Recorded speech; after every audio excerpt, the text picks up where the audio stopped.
За прв пат детска градинка ќе проработи во Пехчевски Црник. Од 1 мај во градинката ќе престојуваат 17 деца на возраст до 6 години и од 3 националности. Паденовиве интензивно се адаптираат празните простори од селската амбуланта. Внуците на 50 годишната баба Наджа ќе бидат дел од првата генерација деца кои ќе ја посетуваат првата градинка во селото. Тоа е многу убаво што децата треба да одат на детската градинка, да може поубаво да комуницира и да се воспита.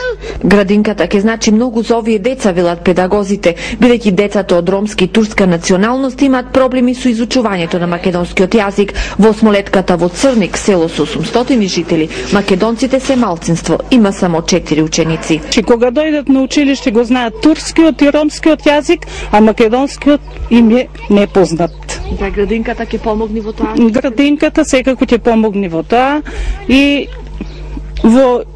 во социализација, во изразување. Мислам добро и за родителите и за децата.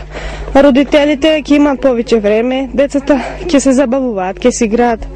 Има програма на Пехчево, најсиромашната општина во Малешевијата, се труди на најмалите да им даде современо детство. Годинава во централната градинка има 100 дечиња, а традиционално за секој празник се организира детска представа во која партиципираат сите селски градинки. На наредната дел од представата ќе бидат и децата од Црник. Сакам да се заблагодарам на Канал 5, бидејќи тоа е единствен канал кој се грижи за нас, за истокот.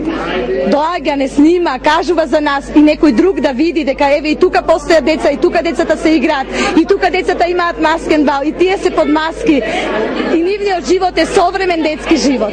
Градинката во Црник е финансирана со 8.000 евра од Ромскиот едукативен фонд од Будимпешта. Останатите средства се од општина Пехчево.